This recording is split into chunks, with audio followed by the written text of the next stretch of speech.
pelo convite. Eu queria estar, assim, já iniciando, agradecendo, né, esse convite de estar falando com vocês no congresso da nossa universidade, que eu tenho muito orgulho de fazer parte desse grupo, e o assunto, né, é um assunto aí do momento, porque nós todos estamos passando por isso.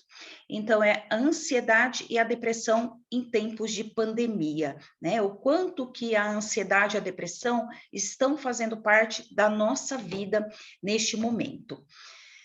E aí vocês podem estar procurando, né, olhar na internet, quem tem acesso a jornal ainda físico, que gosta ali de um cheirinho de jornal, aquela parte nostálgica, quem gosta de olhar os trabalhos publicados, os artigos, então a gente já tem material para tudo isso.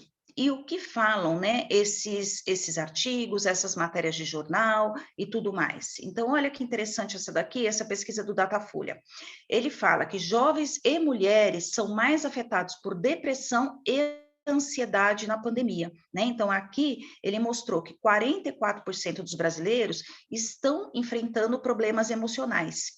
E quando a gente coloca aquelas palavrinhas de busca no Google, ansiedade está batendo recorde, né? Então, talvez as pessoas estão buscando um pouquinho de apoio através do Google, né? Então, aquela coisa de buscar um apoio ali na internet. Se eles estão buscando esse apoio, é porque estão precisando. Então, as pessoas estão percebendo que precisam de um apoio, né? Então, aonde buscar? E a gente sabe que a maioria acaba tendo acesso à internet e buscando essas coisas, esses assuntos todos por lá. E vendo, né, esse número alto de pessoas buscando sobre ansiedade, a gente tem que pensar um pouquinho sobre isso. E aí, olha só que interessante, a terapia online dispara com a Covid, e o número de psicólogos salta 450% na modalidade, né? Então, os psicólogos tiveram que se adequar a estar fazendo as suas terapias online, porque essa população está precisando desse apoio, precisando desses cuidados, e ele não tem a quem procurar fisicamente, naquele momento que nós estávamos trancados, né, e tinha aquele pânico de sair, e se essa pessoa está com pânico por conta da pandemia, aí que ela não vai mesmo numa terapia presencial. Então, a psicologia teve que se adequar, né? Então, hoje a gente tem essa modalidade aí da terapia online. E olha só que interessante essa outra.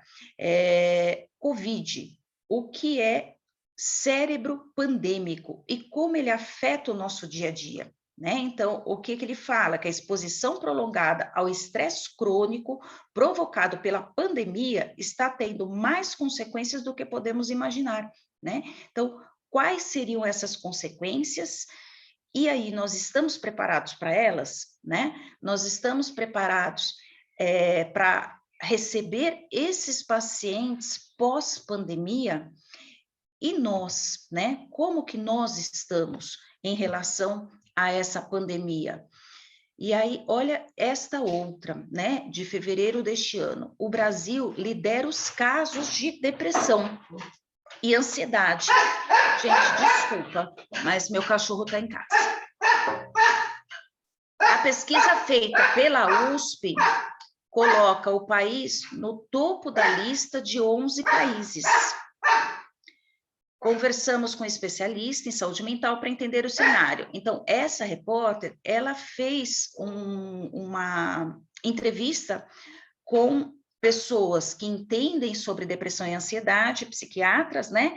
E também pessoas que acompanham populações em situações de caos, né? Para ver como que é o comportamento dessas pessoas. E aí, o que a gente tem de interessante, né? O que a gente tem que pensar?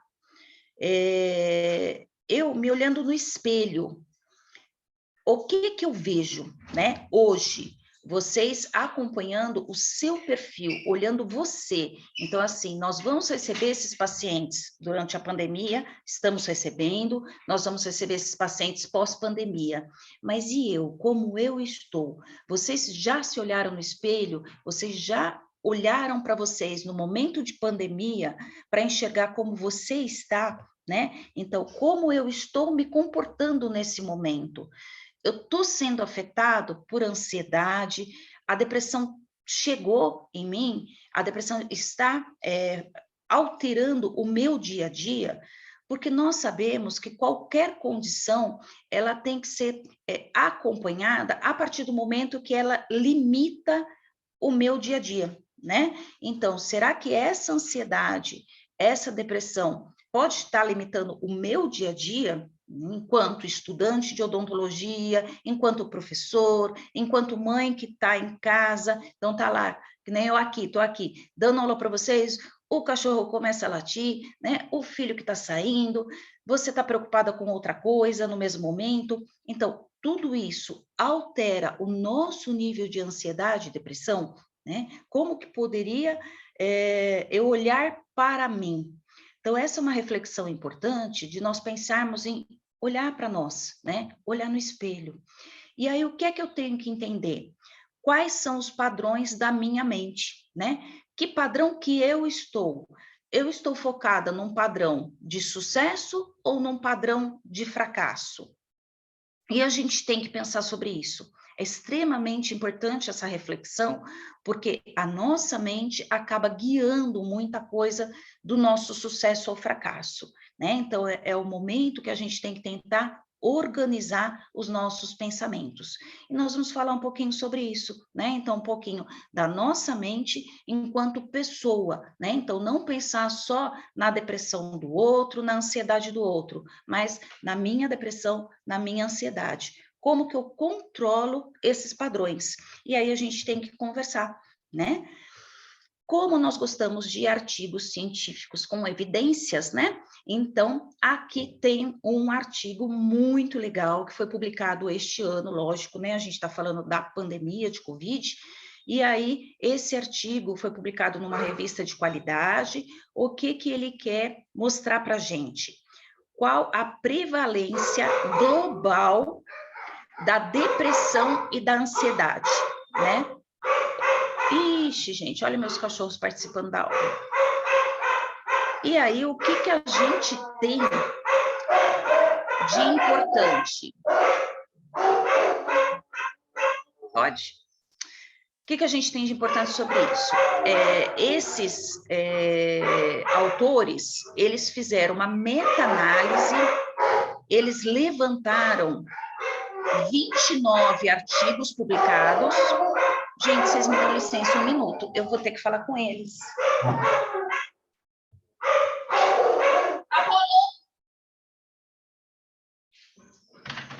Mamãe está na aula, não pode fazer assim, não pode.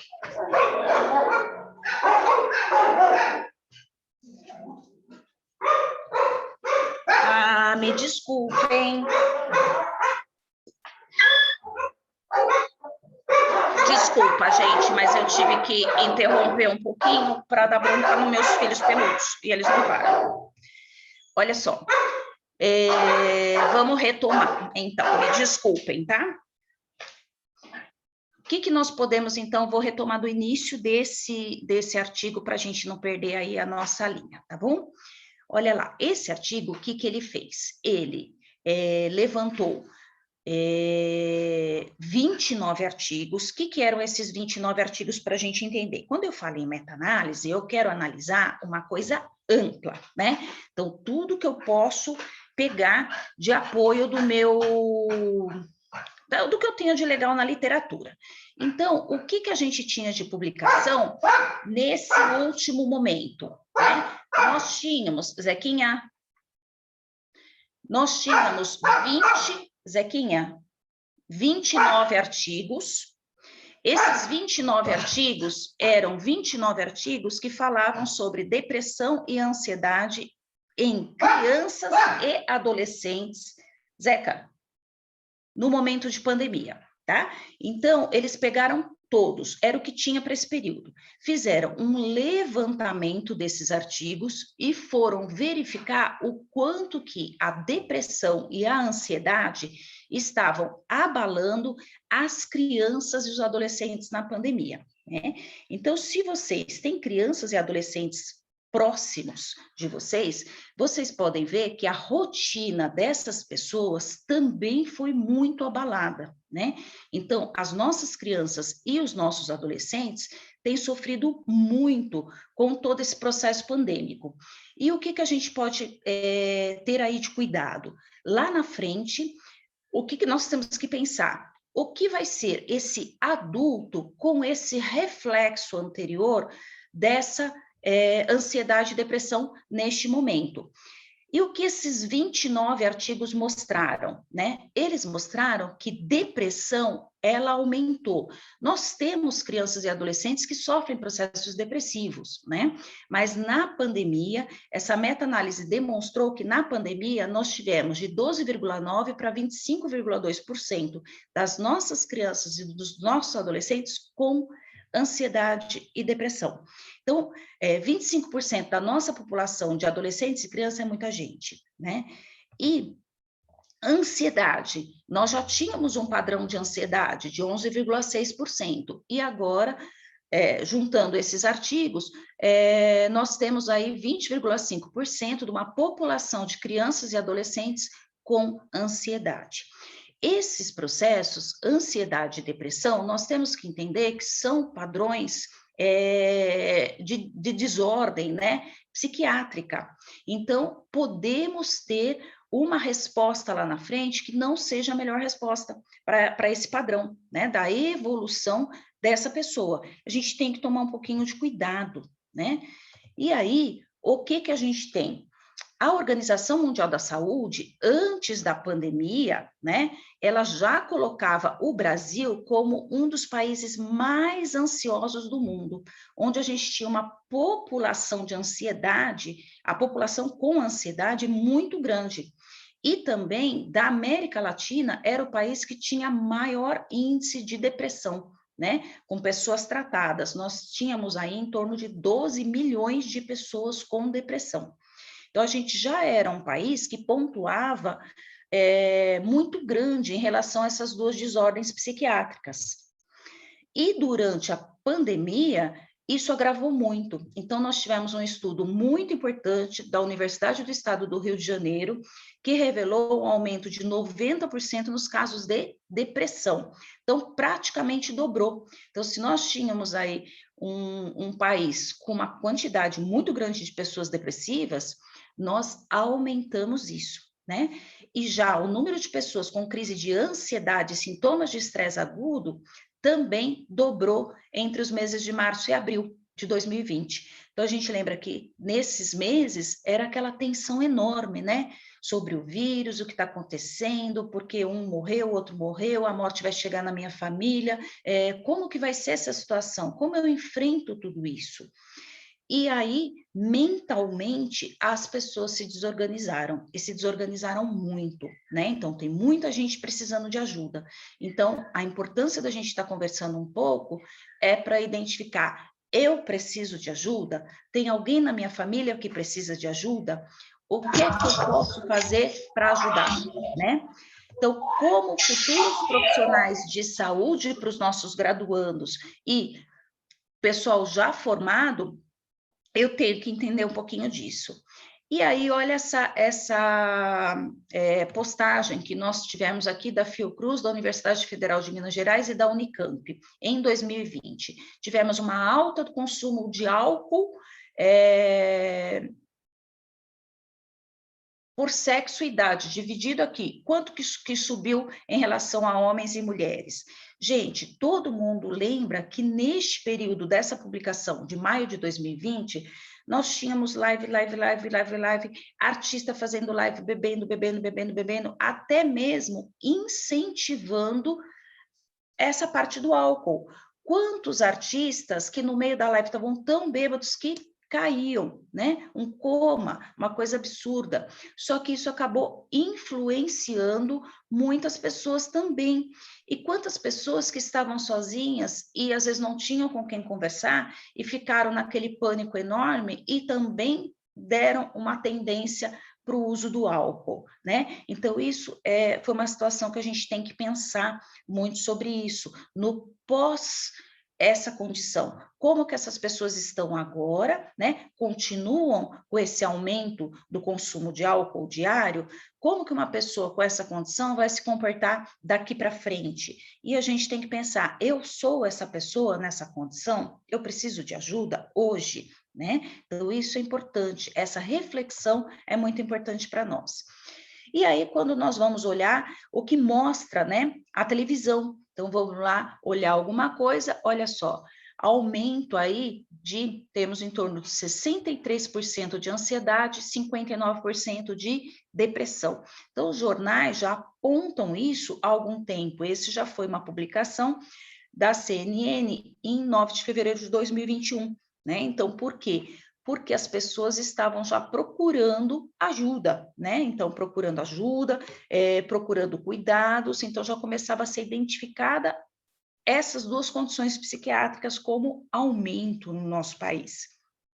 Não só no nosso país, como em todos. Então, hoje a gente vai estar falando um pouquinho sobre essas condições, principalmente para vocês tentarem verificar. Eu estou nessa condição, eu preciso de ajuda, né? Ou alguém próximo a mim está nessa condição, essa pessoa precisa de ajuda, o que eu posso fazer para ajudar? Né? E às vezes até entender comportamentos. Este comportamento está acontecendo, por que está acontecendo esse comportamento agora? Né? A pessoa está fazendo, ela consegue sair dessa situação que a mente dela está rodando, né? Ela consegue sair disso sozinha ou ela precisa de alguém? Então, a gente vai falar sobre isso. Quando falamos sobre esses padrões, né? São condições que elas têm CID, né? Então, elas têm uma classificação internacional de doença. Então, a ansiedade, ela tem aí vários tipos de ansiedade. Transtornos ansiosos, transtorno do pânico, ansiedade generalizada, transtorno misto, outros transtornos ansiosos, e assim vai. O que acontece? Todos eles começam daqui, do F41, né? Que chamam-se transtornos ansiosos. A partir disso, então, ele F41 ponto 0, ponto 1, ponto 2, ponto 3 e assim vai, conforme vão unindo todas essas coisas. No meio agora da nossa apresentação, vocês vão verificar que eu vou estar misturando um pouquinho de ansiedade e depressão. Por quê? Padrões de ansiedade exagerada levam à depressão no futuro, né? Então, às vezes o próprio paciente depressivo, ele tem padrões de ansiedade em alguns momentos. Então, é uma condição praticamente junto e misturada muitas vezes. Por isso que existe esse transtorno misto ansioso-depressivo, que a pessoa oscila, né? E quem vai ajudar nesse diagnóstico? É o psiquiatra, não tem jeito, né? Então, ele vai ter que trabalhar nesse processo, ele vai ter que avaliar essa pessoa, entender qual o padrão que ela está nesse momento, o que aconteceu antes, o que vai acontecer depois. E a gente tem que entender que nós vivemos, né, e mostramos comportamentos. Então, o meu comportamento hoje, ele é reflexo de alguma coisa que aconteceu antes, né? E o meu comportamento hoje, ele vai dar uma situação de previsibilidade do futuro. Porque nós vivemos comportamentos. É assim que acontece. Então, a gente tem que começar a entender e observar comportamentos. Então, o que é o padrão da ansiedade? Né? Então, a ansiedade é uma coisa, olha, se eu estou ansiosa por uma coisa que vai acontecer, né? Porque o presente, este momento, eu já estou vivendo, não tem por que eu ter ansiedade desse momento. Então, a ansiedade é quando você não vive o momento presente, mas sim o momento futuro, imaginando que esse futuro será uma réplica do passado. Agora há pouco, meus cachorros não estavam naquela baita latição aqui em casa, aquela bagunça toda. Imagina se eu não colocar minha mente no lugar, não me organizar e eu começar a viver numa mega ansiedade aqui, dando aula para vocês, pensando, eles vão latir, eles vão latir.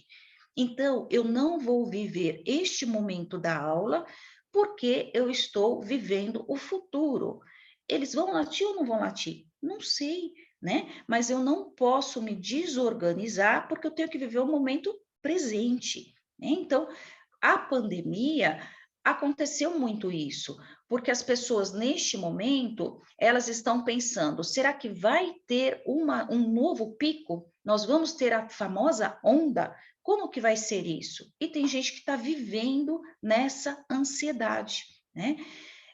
Todos nós temos ansiedade em algum momento da vida, é normal. Então, eu estou ansiosa para procurar ou para pensar num outro emprego, a pessoa pode estar ansiosa por conta de um relacionamento pessoal, né? Uma viagem que vai fazer. Então, a ansiedade faz parte, mas a ansiedade na forma de entusiasmo, e não uma ansiedade onde você fica pensando no ruim, né? Então, isso é muito ruim. Não devemos nos preocupar demais e a pessoa ter uma dificuldade enorme de não se preocupar. Ela não consegue sair daquele vício. São pessoas que ficam muito irritadas, o cansaço mental é gigantesco e essas pessoas têm dificuldade de dormir ou têm dificuldade de indução do sono. E quando dorme, não tem aquele sono que repousa, né? Então, ele acorda com a mesma canseira que ele dormiu. E isso ele tem que observar. Eu estou passando por isso, né? Por que será que eu estou passando por isso? E às vezes tem pessoas que estão nesse sofrimento e não percebem, né? Então, isso é muito complicado. E a gente tem que entender, então, que nossa mente tem 5 movimentos muito importantes, né? Então, são 5 movimentos que, entre eles, junto e misturado, estão os processos de ansiedade e depressão. E a gente consegue trabalhar essa mente, né?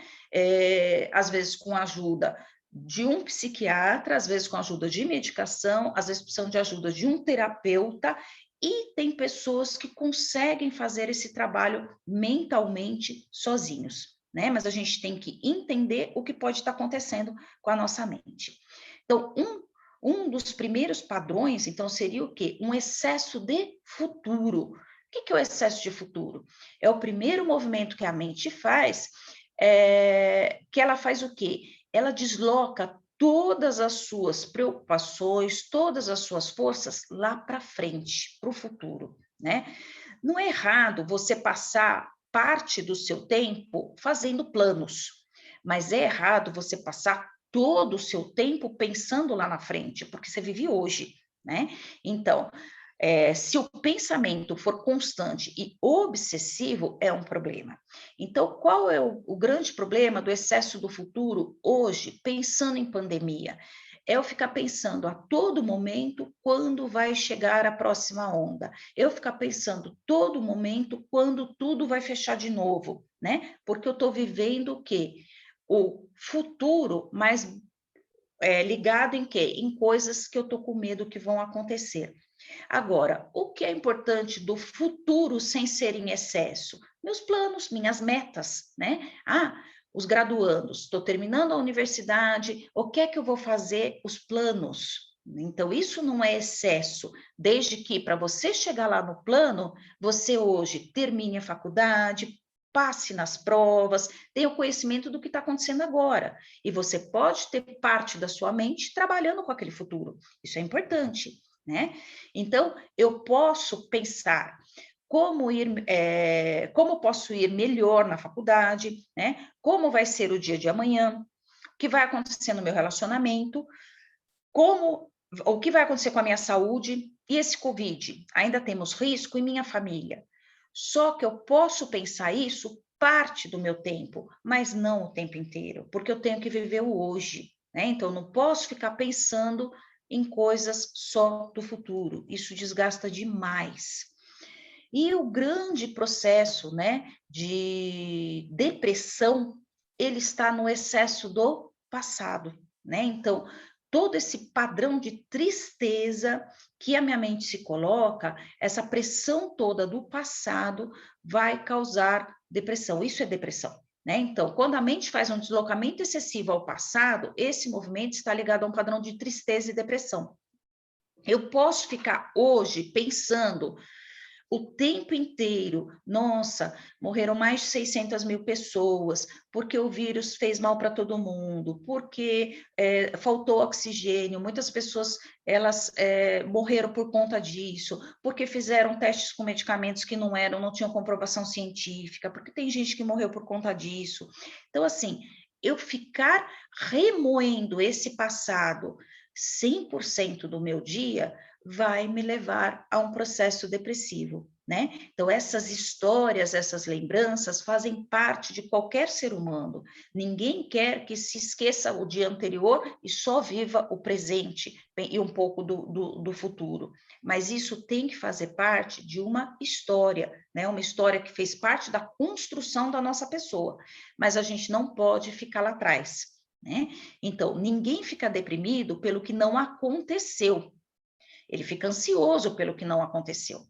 Toda pessoa deprimida tem foco no passado, as experiências negativas que passou. Alguém morreu, teve uma traição, um abuso, né? O momento teve quantas pessoas ficaram órfãos de pai e mãe por conta do Covid.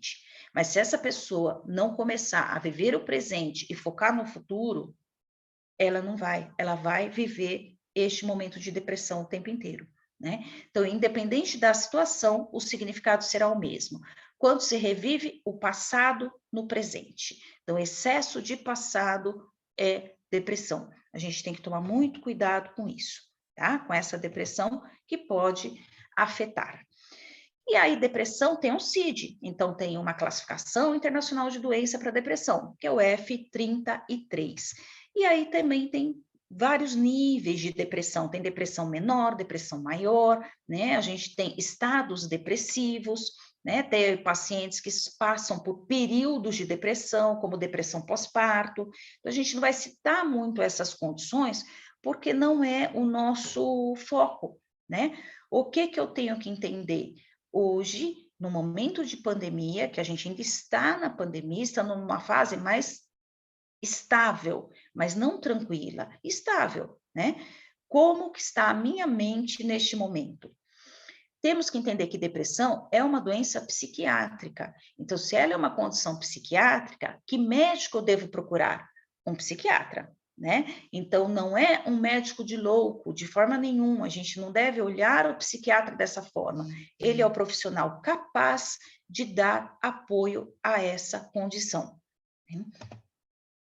É uma doença crônica e recorrente. Então, o que a gente tem que entender? Que depressão não é uma doença aguda, né? Eu tenho depressão agora, eu tomo um comprimido, eu faço um tratamento de uma semana e acabou, como uma sinusite, que pode até ser crônica, né? Mas eu trato ela e termina.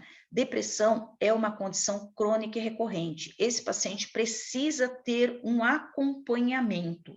Não significa que ele não vai conseguir sair daquela confusão mental de viver passado. Significa que ele precisa de apoio, né? E ela pode voltar. Produz uma alteração do humor caracterizada como uma tristeza profunda. O paciente pode ter essa tristeza profunda e ele não perceber. E às vezes quem está do lado dele identifica. Né? Então é importante a gente olhar para quem mora com a gente também.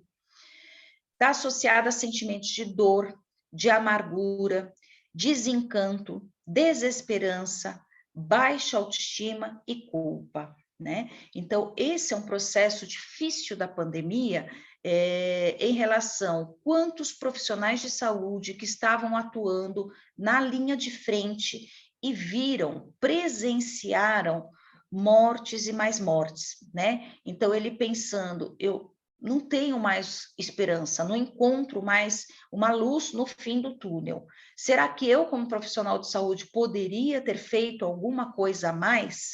E se ele ficasse remoendo nessas histórias do passado, ele não vai viver o presente e não vai chegar no futuro, porque ele vai ficar vivendo nessa constância. Então, quantos profissionais de saúde que estão precisando de acompanhamento? E isso a gente precisa ter um olhar, né? Então, quantos familiares que realmente tiveram uma perda em sua família e que ainda estão vivendo esse dia? né? Porque eu não pude enterrar meu parente, porque ele internou, eu nunca mais vi, não pude visitar. Então, olha a situação difícil, né? Que é essa. E isso independe da idade. E todas essas pessoas, tanto as ansiosas quanto as depressivas, têm uma alteração em sono, né? Alguns têm uma alteração em indução do sono e outras depressivas dormem demais, tá? Então, aquela pessoa que nem levanta da cama, ela passa um dia após o outro de pijama e ali fica naquela situação. E alterações no apetite, né? Então, essas pessoas têm alteração no apetite e aí vem junto várias outras condições, como não quer sair, não se cuida, logo não escova os dentes, né? Nada tem valor para essa pessoa. Ela tem uma diminuição gigantesca da sua criatividade. Ah, ele está fazendo parte de um grupo da faculdade que precisa fazer um trabalho, aquilo não anda, ele não consegue sentar, concentrar e se dedicar para uma atividade mínima que o professor pediu, sendo que antes ele conseguia fazer tudo isso, né?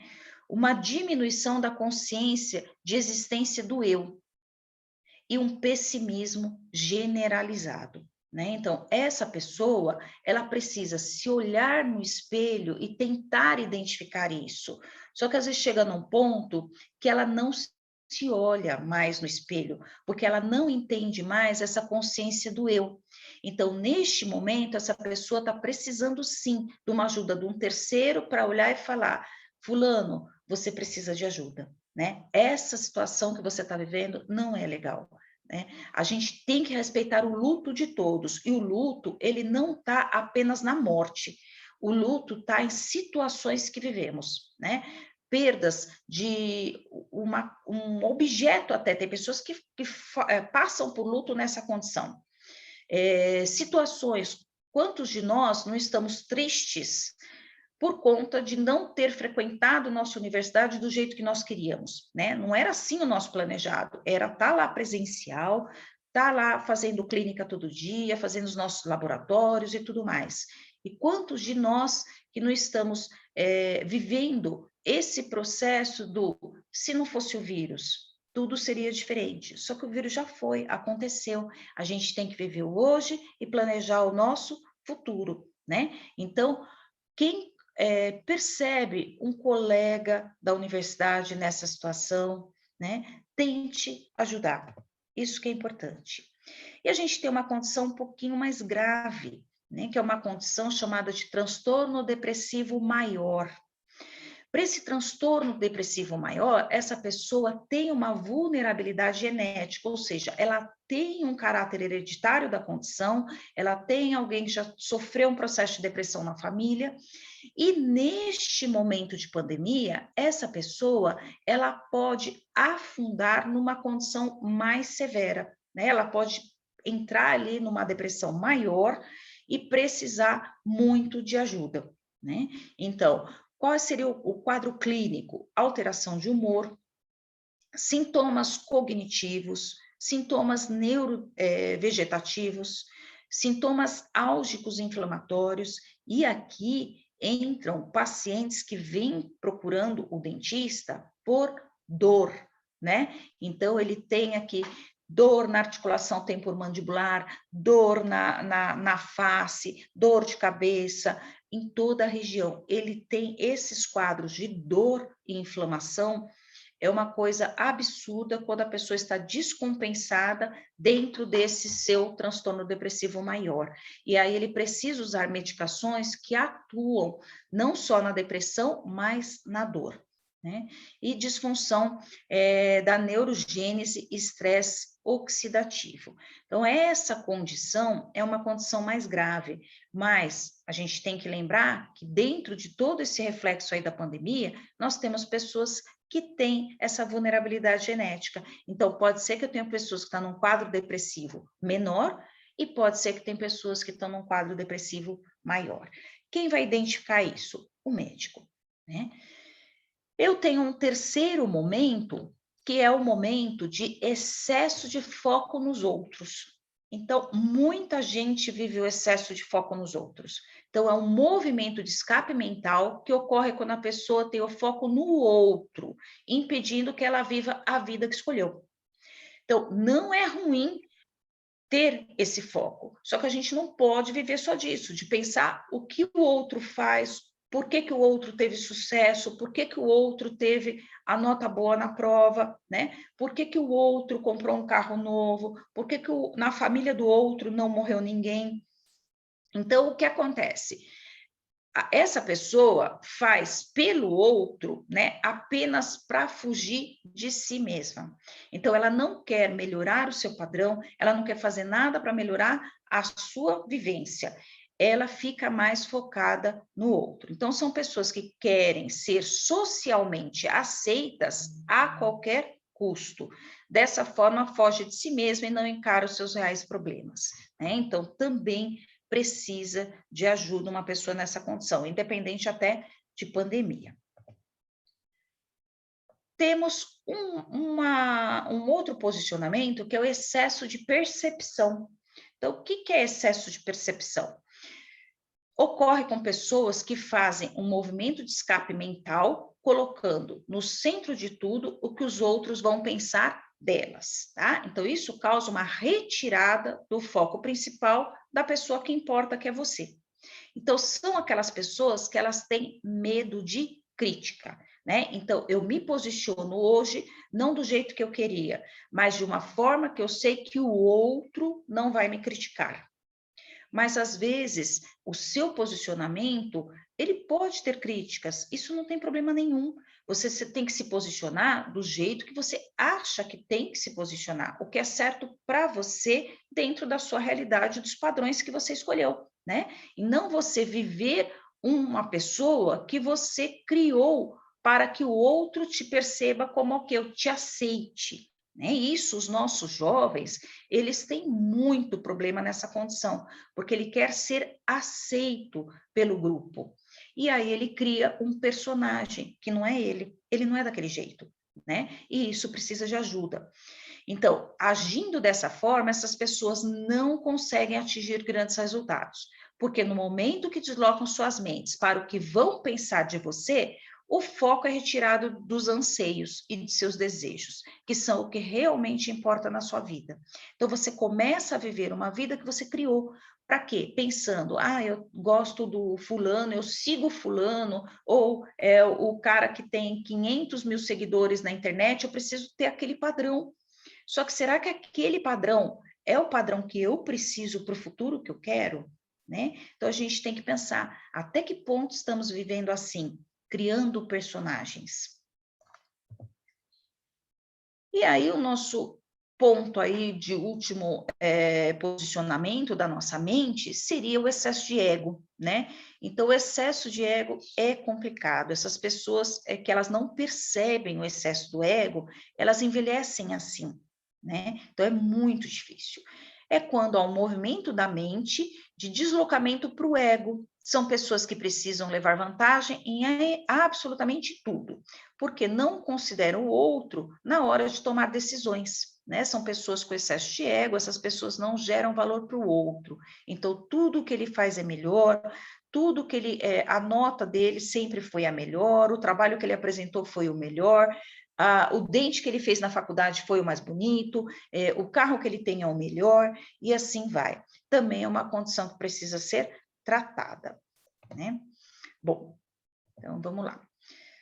O que a gente tem que entender de ansiedade? Então, o nosso momento agora é um momento que a gente está passando por essa ansiedade, mas nós temos que entender que a ansiedade é um padrão que eu coloco minha mente negativo, né?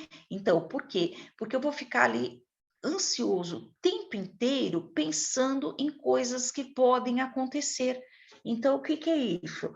É um padrão negativo movido pelo deslocamento mental de excesso de futuro. Mais do que isso, é quando há uma projeção obsessiva de um futuro negativo, em que serão repetidos os mesmos acontecimentos do passado.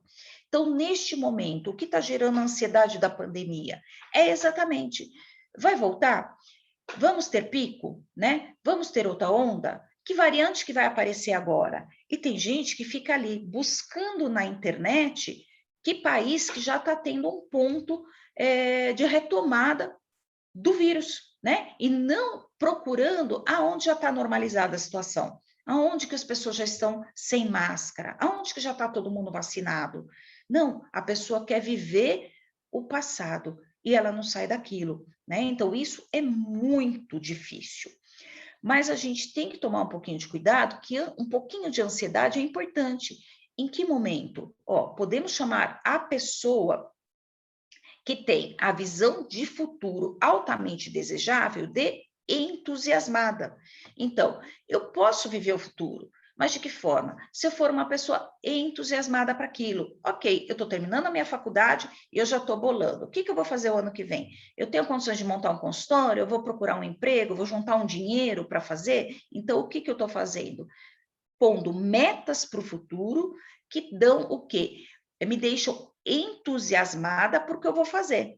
Então, esse não é um padrão negativo de futuro, esse é um padrão de sucesso, porque eu estou carregando comigo esse padrão de entusiasmo, né? Então, isso é importante, eu criar metas. Mas se eu não trabalhar hoje, eu consigo concluir essas metas? Não consigo. Então, eu não posso ter exagero desse futuro, porque senão é ansiedade, o padrão é negativo, né? Então, eu tenho que ser entusiasmada, eu tenho que ter esse entusiasmo para elaborar o que eu vou fazer amanhã, depois de amanhã, o ano que vem, eu tenho minhas metas, ok, mas eu tenho que trabalhar hoje, né? E minha cabeça tem que estar boa para isso.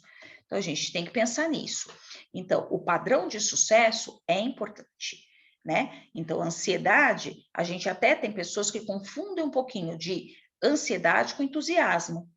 Eu posso ser um pouquinho ansioso pelo futuro, mas se eu tiver esse olhar, eu estou ansiosa, mas assim, eu estou focada hoje, eu estou pensando no futuro, o que eu vou fazer, eu estou entusiasmada pelo futuro, mas eu vivo o presente, tá? Então, vocês têm que sentir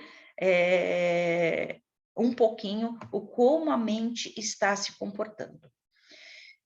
Bom, com relação a todos os estágios, né, da área de ansiedade e depressão, eu tenho sinais e tenho sintomas, né? Então, os sintomas é tudo aquilo que eu sinto, né? O que eu posso estar passando dentro desse período para eu ter que procurar ajuda, né? Então, nem todas essas condições a pessoa pode estar passando, mas se ela tem um número grande dessas condições, significa que ela precisa estar procurando ajuda, tá? Então, eu posso ter apreensão, medo, angústia, inquietação, insônia, dificuldade de concentração, tá? Eu tenho uma meta, a professora passou um trabalho para a semana que vem. Eu não consigo sentar na frente do computador e realizar meu trabalho, né? Incapacidade de relaxar. Então, olha, eu não consigo realizar meu trabalho, mas eu também não estou descansando. Minha cabeça está ligada, né? Sensação de estar no limite. Sabe aquela sensação que já deu, vou explodir. Não adianta pôr mais nada que não entra mais nada. Preocupações com desgraças futuras. Então, neste momento, tem gente já pensando quando chega a próxima onda, né? E isso não é o ideal para a nossa mente, porque se for para chegar, vai chegar, a gente vai viver. E se não for para chegar, eu sofri hoje para quê? Né? Então, a gente tem que tentar organizar. Pensamentos catastróficos. Quantas pessoas que não estão falando em fim de mundo, né? Quantas pessoas que até não morreram por conta de não acreditar no futuro, não acreditar em melhora, se entregou. Quantas vezes vocês escutam isso, né? Pensamentos de ruína e pensamentos de adoecimento. Então, isso é muito grave. Então, essas condições de preocupação com desgraça futura e adoecimento, nós estamos convivendo com muitas pessoas nessa condição. E essa condição está ligada à pandemia, né? Isso entre jovens, entre crianças, adultos e idosos. Quantos estão passando por essa condição? Vou dar um exemplo para vocês. Eu tenho um conhecido paciente do consultório, uma pessoa nova, né? Acho que 13 anos, por aí, e extremamente comunicativa, uma pessoa, como vocês dizem, descolada, e a pandemia fechou essa pessoa de uma forma que ela não conseguia mais, por toda a parte do confinamento e tudo mais, mas deu um pânico absurdo de medo de perder os pais, né? Então, como só ouvia aquele monte de notícia, um morreu, outro morreu, 500 morreram, 200 morreram, 400 morreram, não sei quantos morreram por dia. Então, esse medo chegou na cabeça desse adolescente de uma forma que ele tinha e ainda tem medo de perder os pais, um medo absurdo de perder os pais.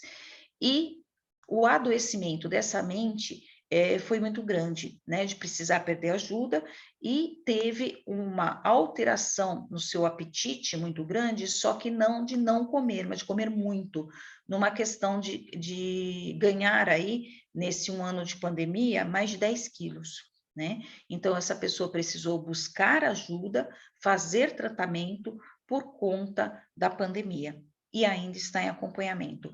Como vai ser lá na frente, a gente não sabe, porque lembra uma condição crônica, que não vai passar tão logo, precisa de um acompanhamento por um período maior ou um período para sempre, a gente não sabe, né? Só que essas pessoas, elas acabam tendo esses sintomas físicos, e esses sintomas físicos, ela percebe, né? Então, ela percebe esses sintomas, ela fala, eu estou tendo ou não estou tendo, e a gente tem que identificar, porque precisa de ajuda.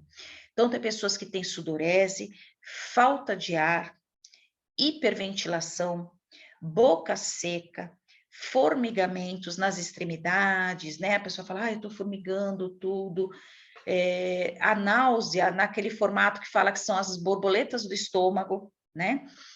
Ondas de calor, calafrio, tremor, tensão muscular, dor no peito, taquicardia, sensação de desmaio, tontura, urgência para ir ao banheiro.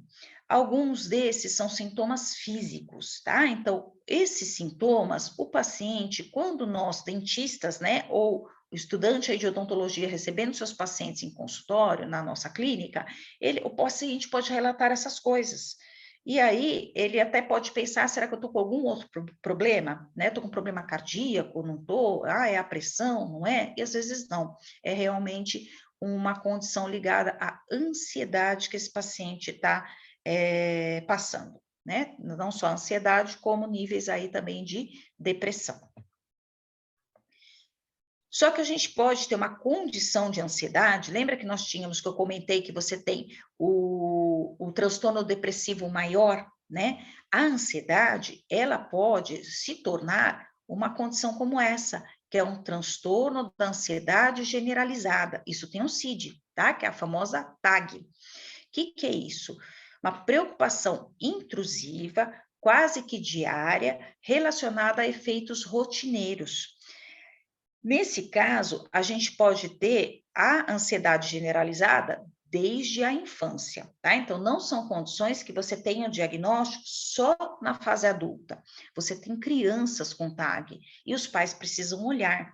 Então, a ansiedade infantil pode estar ligada à performance na escola, ao medo de terremotos, medo de guerra, fantasma, né? Enquanto adultos, tende a se preocupar com o trabalho, com dinheiro, com responsabilidades, com atrasos e com doenças. Então, tem gente que já está com o diagnóstico de TAG, né? Então, o medo do vírus, o medo do Covid, o medo de tudo nesse momento, tem gente que tem medo de morrer. A pessoa já tinha medo de morrer. E agora ela pensa, puxa, eu não posso respirar, que eu posso pegar esse vírus e eu posso morrer. Então, é uma situação que a pessoa tem muito descontrole e ela desregula neurologicamente. E aí, o que ela representa fisicamente? Então, ela tem sinais e ela tem sintomas, né? Essa pessoa, ela chega a ter dor muscular que dói tudo, né? Então, ela vai, às vezes, até procurar um médico porque ela está com dor muscular. Só que se esse médico não avaliar essa pessoa como um todo, ele passa o quê? um relaxante muscular, mas ele não identifica que esse problema é um sintoma relacionado a quê? A uma outra condição, que é a TAG. Esse paciente pode ter cefaleia e às vezes ele tem dor de cabeça diária, né? Ele dorme e acorda e todo dia a cabeça dói, cabeça dói, cabeça dói. O paciente pode ter alteração gastrointestinal.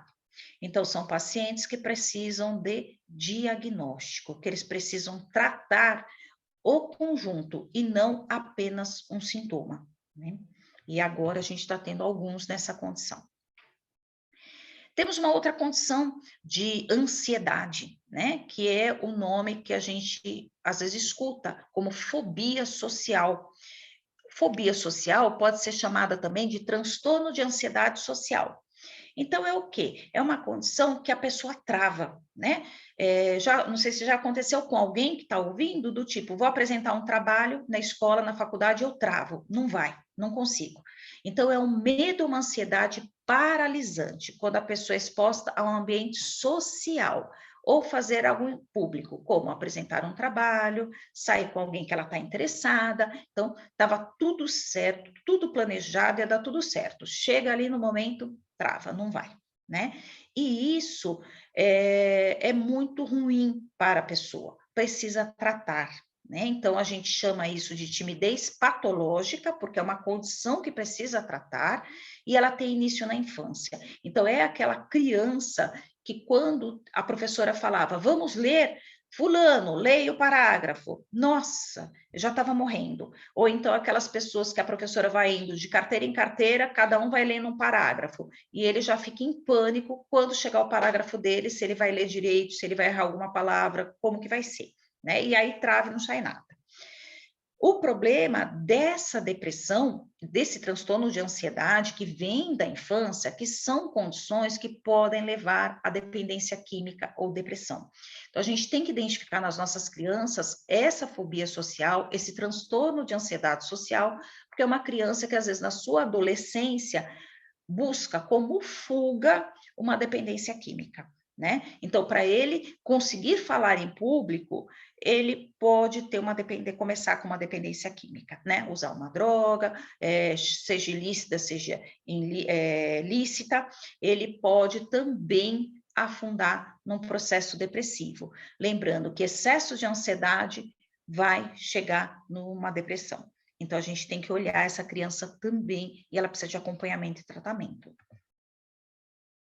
E aí a gente tem fobias específicas, né? O que são fobias específicas? Ah, aquela pessoa que tem medo de aranha, de barata, de agulha, né? Quantos pacientes que nós recebemos que tem medo de anestesia, tem medo de palhaço, medo de dentista, medo de avião, medo de multidão. E agora pode ser que a gente vai ter uma fobia específica de medo de vírus, né? Tenho medo, tenho pânico do Covid, não quero nem ouvir falar disso, porque eu me desorganizo, me dá taquicardia, eu começo a suar, eu não aguento essa situação. E a gente tem que respeitar os medos, né? Porque esses medos, eles podem ser tratados, mas a gente tem que respeitar. Então, eu sei que algum colega meu tem medo de aranha. Eu vou pegar uma aranha de plástico e assustar esse colega? Né? Eu sei que tem um colega que tem medo de barata. Eu vou pegar uma barata e assustar o colega? Não. Por quê? Porque essa fobia específica pode levar esse paciente a uma condição grave, né? O pânico é tanto que ele pode se desorganizar sistemicamente e pode ter uma condição grave.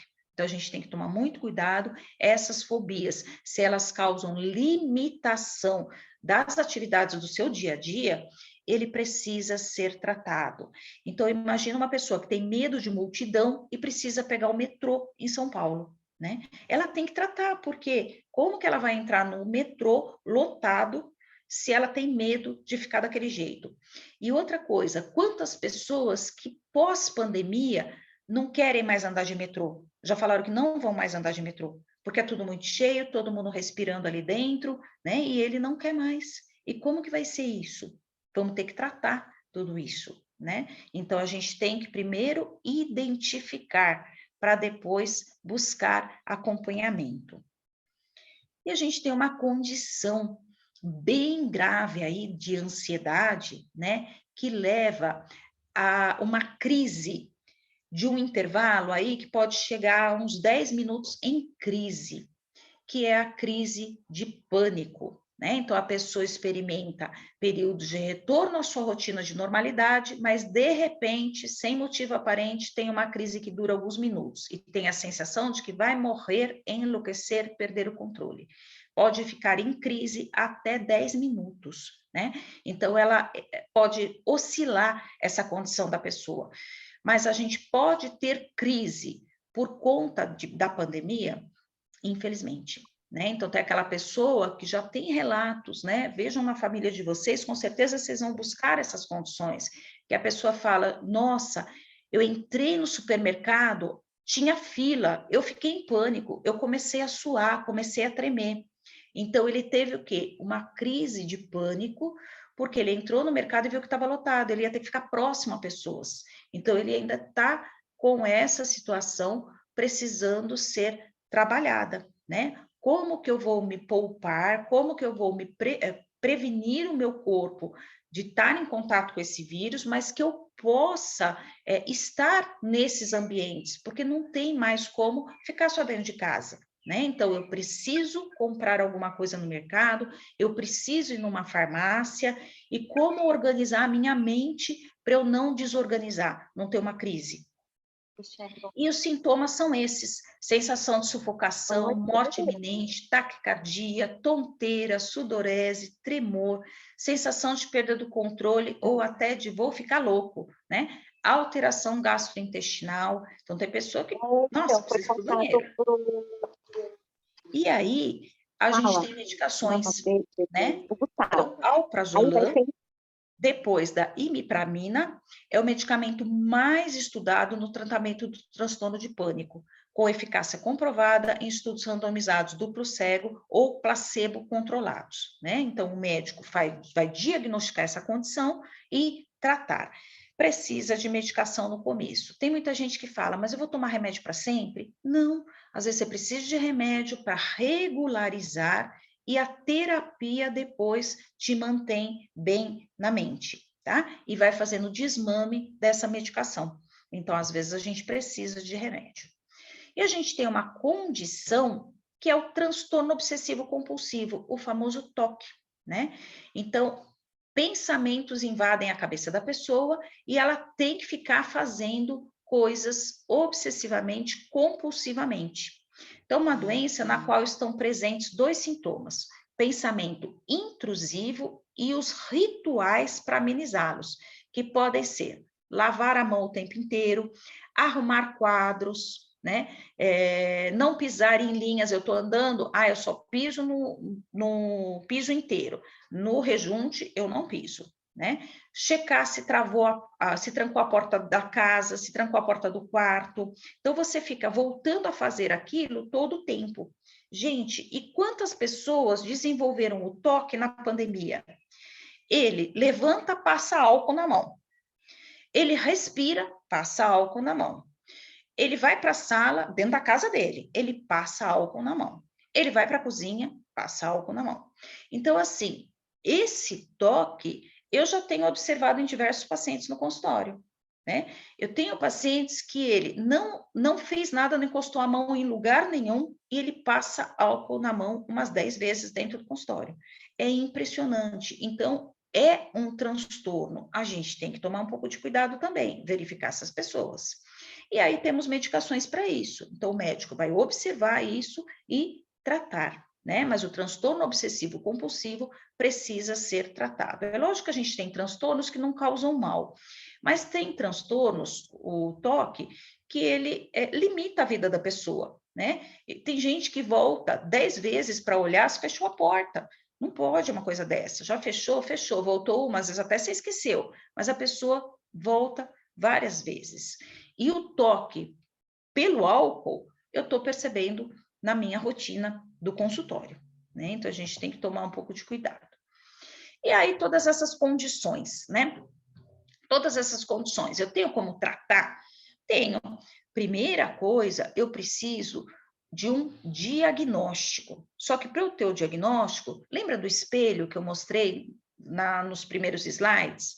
Se eu vou fazer um autodiagnóstico, eu tenho que olhar para mim e perceber, tem alguma coisa esquisita em mim, né? Eu me enquadro, alguma coisa dessa que eu escutei, eu preciso de ajuda, então eu vou procurar ajuda, né?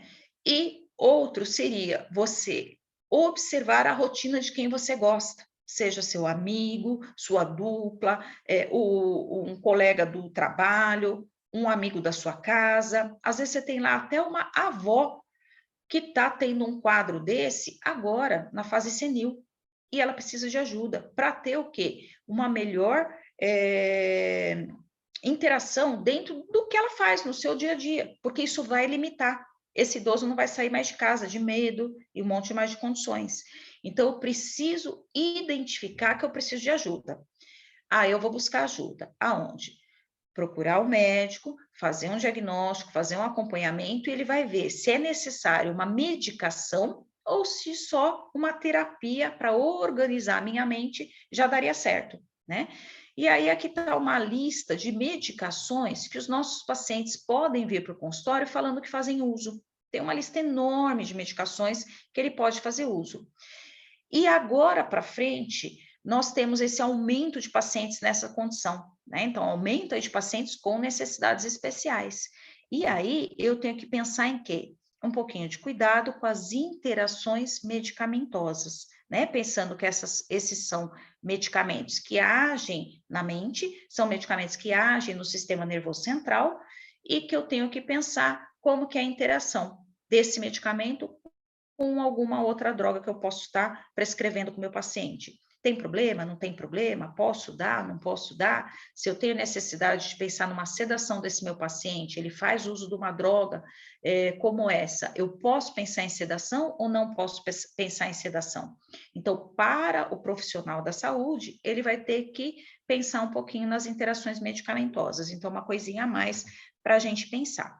E aí tem um quadro da Associação Brasileira de Psiquiatria, aonde tem as drogas já separadas pela condição, né? As drogas mais usadas por cada condição. Então, com relação à síndrome do pânico, à ansiedade social, transtorno obsessivo compulsivo e a ansiedade generalizada, as drogas que eles mais usam, né? Então, é importante para a gente saber, porque às vezes o nosso paciente chega falando, eu faço uso de sertralina. Por que você faz sertralina?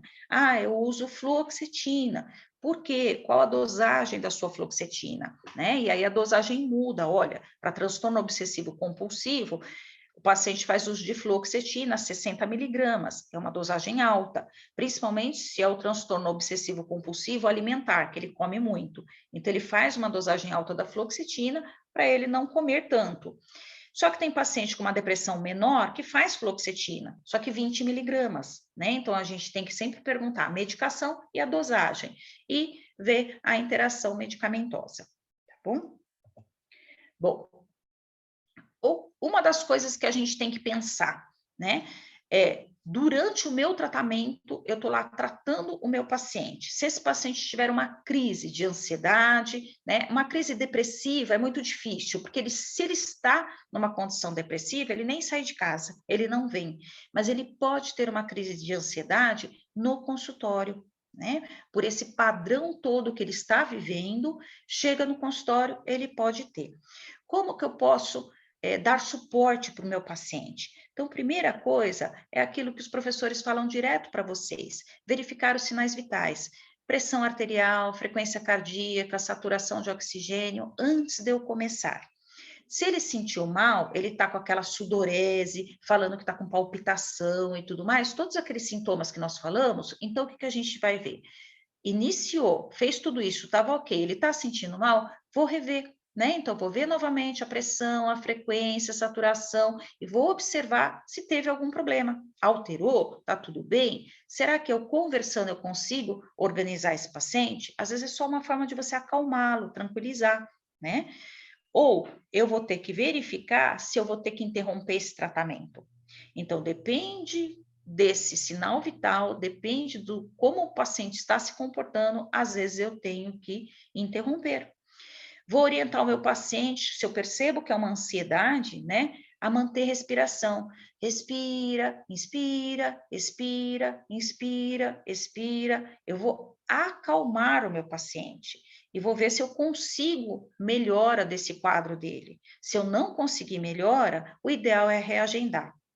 Se tiver numa condição que deu alteração desses sinais vitais, que a gente percebe que esse paciente está muito desorganizado, ou eu ligo para um familiar vir buscar, para ele não ir embora sozinho, depende o quanto está desorganizado tudo isso, ele precisa ir para o pronto atendimento, mas também acompanhado, né? Então, ninguém vai deixar esse paciente estar saindo nessa condição sem acompanhamento. A gente tem que olhar para isso.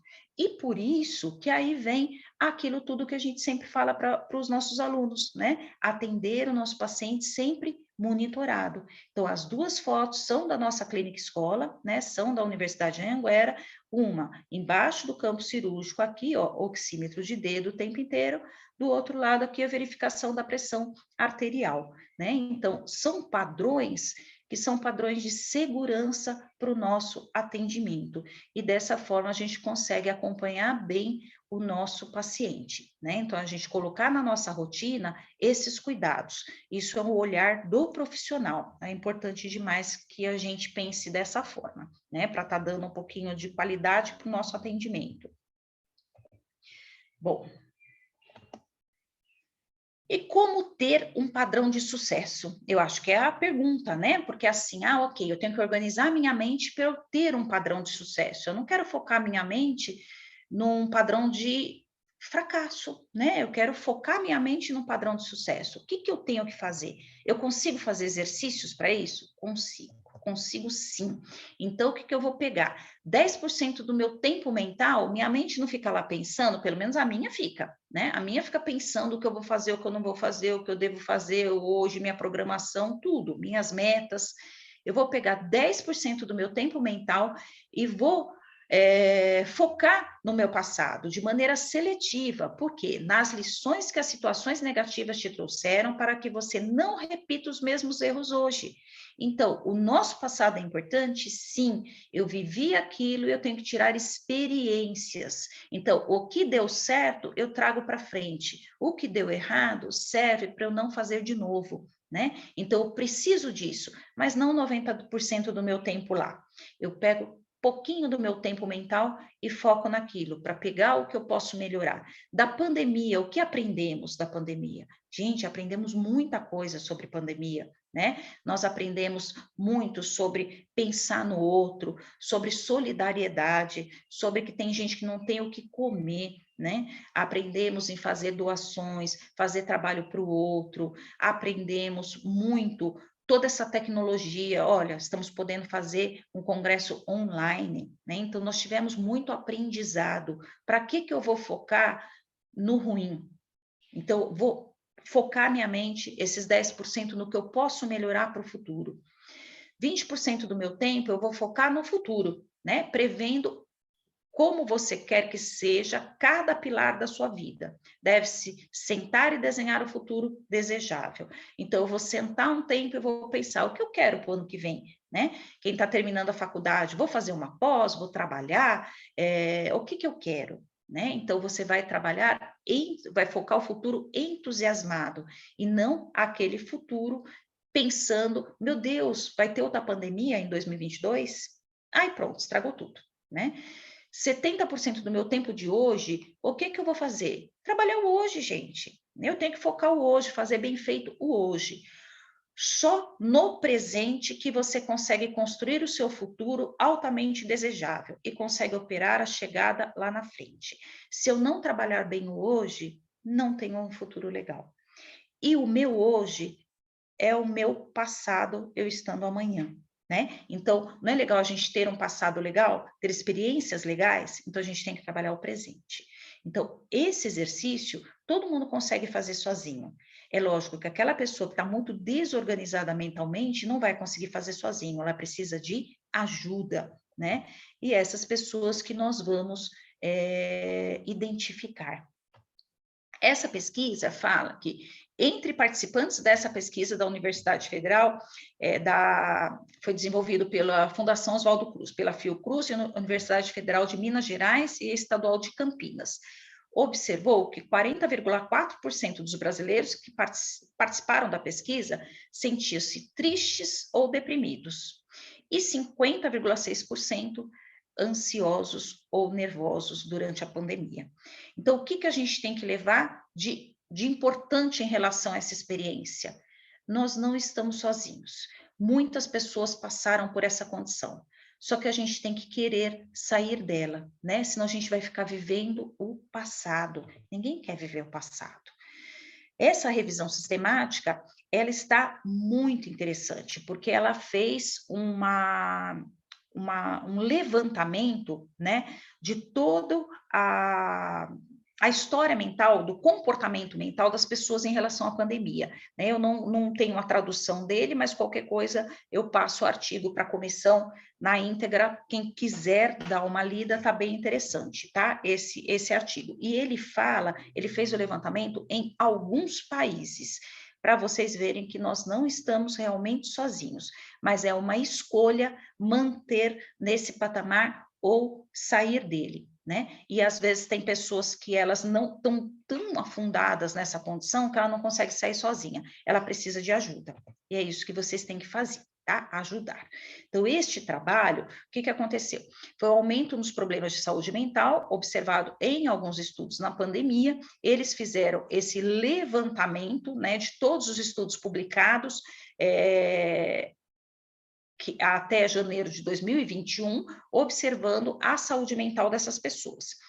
E o que eles encontraram, o que interpretaram? Que houve um pequeno aumento nos sintomas de saúde mental, logo após o surto da pandemia, e que depois diminuiu, e era comparável aos níveis pré-pandêmicos em meados de 2020, entre a maioria dos subgrupos, tá? Então, assim, esse estudo aqui, que é um estudo bastante recente, ele não teve um resultado falando que aumentou 50%, 60% os níveis de depressão. Ele não falou em valores, ele falou que logo no início a gente teve um aumento e que depois a gente teve uma estabilidade em relação a essas questões psiquiátricas das pessoas, né? E aí, o que a gente tem que refletir, né? Heranças da pandemia seriam esses quadros de ansiedade, depressão e estresse. Eu posso considerar isso como para sempre ou eu consigo sair deste quadro? A gente consegue sair desse quadro, só que a gente precisa de ajuda, né? Então, a gente precisa de ajuda médica. Então, se vocês identificarem, mais uma vez, a gente tem que procurar ajuda, tá? Não pode deixar, porque às vezes é difícil você sair dessa condição. E aí, essa frase desse escritor austríaco, né, do Peter Drucker, ele fala: a melhor forma de prever o futuro é construí-lo, né? Então, hoje, a gente já começa a construção do nosso futuro. Se você não começar a levantar e fazer alguma coisa, o seu futuro, ele não vai ser previsível, né? Você vai ter o futuro que vai vir sozinho. E o que você quer? Se você quer construir um futuro legal, você tem que começar a trabalhar hoje. E às vezes a gente precisa um pouquinho de ajuda para conseguir melhorar a forma que eu trabalho o meu futuro hoje, né? Então, esse era o recado. E aí, esses não são os meus cãezinhos, porque eu não consigo fazer uma foto deles assim, mas aí vem a pergunta, né? Já podemos sair? Então, e a gente consiga aí um futuro melhor, né? Onde a gente consiga sair de casa da forma como nós saíamos antes e, principalmente, usar esse passado, que o ontem foi passado, né? Usar esse passado como experiência, tirar as coisas boas, respeitar o que passou, mas focar no futuro e viver o presente. É isso que vocês precisam. Então, vamos às perguntas. Professora, parabéns. Aqui está o meu contato do Instagram, quem quiser me seguir. E, gente, perdoe meus filhos peludos, mas eu tenho 3 aqui em casa que latem e 2 que miam. Então, já viu, né? Imagina, Pro, foi incrível, viu? A senhora está me ouvindo? Estou ouvindo. Ah, foi incrível, foi de muito conhecimento. Nesse momento que a gente está vivendo, é necessário falar disso, né? A gente só tem a agradecer, tá? A comissão agradece a senhora imensamente por ter aceitado esse convite e pelo carinho com a nossa turma. Tem alguma pergunta para eu responder? Estou vendo aqui no chat. Gente, bom dia. Tudo Bom É porque eu dia. levantei a mão. Aí eu pensava que estava vendo. Primeiro, parabenizar a professora pelo belo evento, pela bela palestra, muito importante tudo que a senhora traz. E aí eu vou para uma outra questão, professora, que a gente precisa pensar e refletir. Oi. Para quem não me conhece, meu nome é Lana Larra, sou travesti, ativista LGBTI+, sou preta, periférica. E que é Lana, você mais não consegue abrir sua câmera?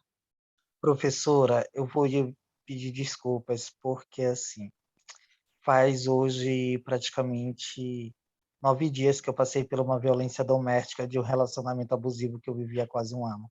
Oh, meu Estou Deus. machucada, eu estou com dores ainda, estou tentando sobreviver, por isso que eu não vou ligar minha câmera, tá bom? Mil Tá desculpas. bom. Ele extrapolou nas agressões a ponto de me esfaquear. Nossa. Lana, E você é da nossa universidade, não? não, eu sou de Belém do Pará. Eu fiquei sabendo do evento pelo Cipran. Sei. E esses eventos, eles muito me interessam. Me interessam porque a gente tem que pensar numa diversidade de pessoas. Sim. Quem é que mais sofre hoje com ansiedade e depressão? Né? Quem é que está mais vulnerável? Bora falar da população LGBTI+. Bora falar da população preta, da população quilombola, da população indígena, As minorias, Lana. das minorias que estão muito mais vulneráveis dessa sociedade. Será que realmente as pessoas aprenderam nessa pandemia, professora? Não sei dizer, mas eu acho que ainda muitas não aprenderam. As pessoas ainda não aprenderam o que é respeito. As pessoas ainda não aprenderam o que é solidariedade. Mesmo perdemos diversas vidas. Tem machucados, professora Adriana, que não passam. Tem machucados que não dá para ser esquecidos.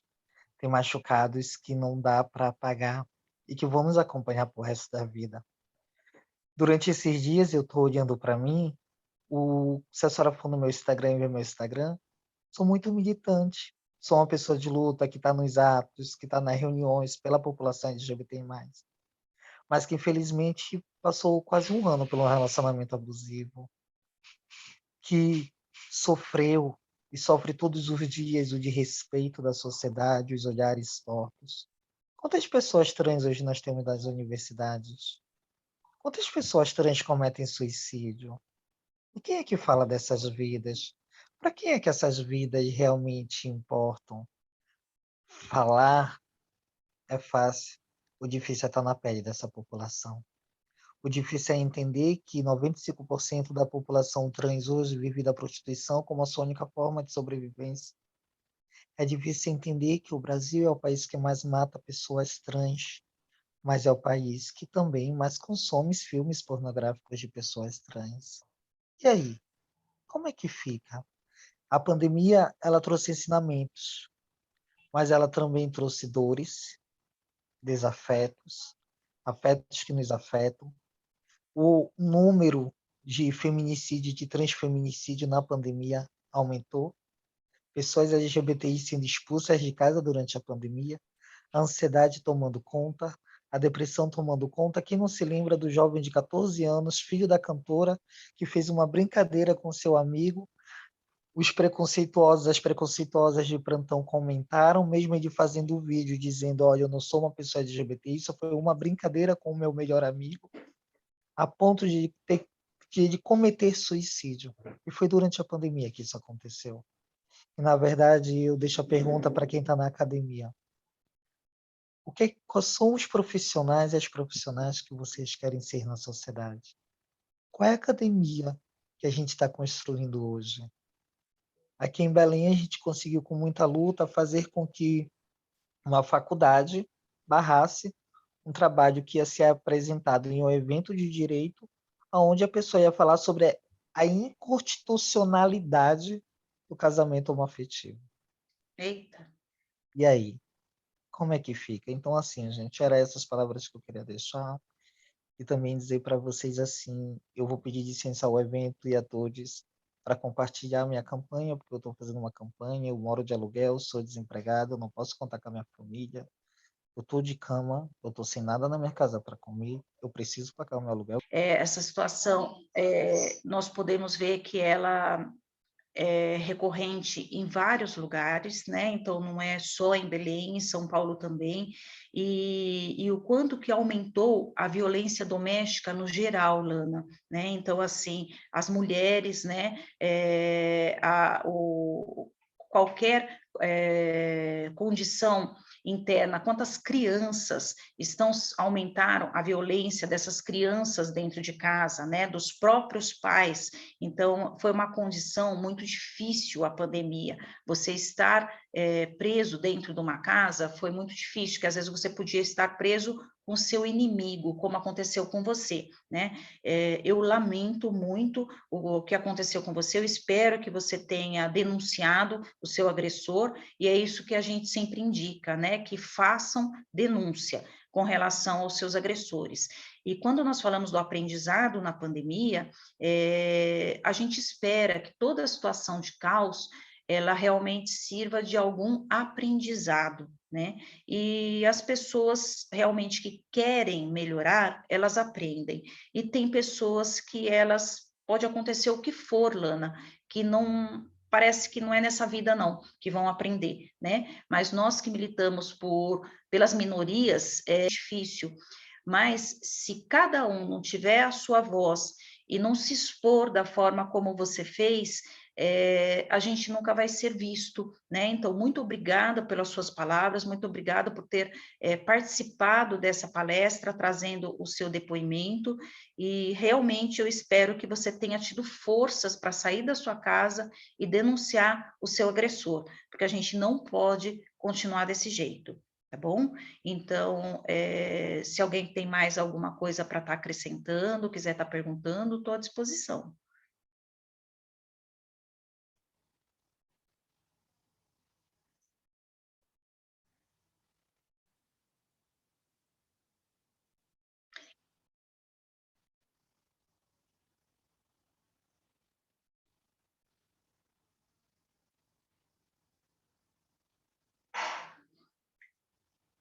Tá ótimo. Obrigada, viu, Bárbara? Obrigada a todos, então.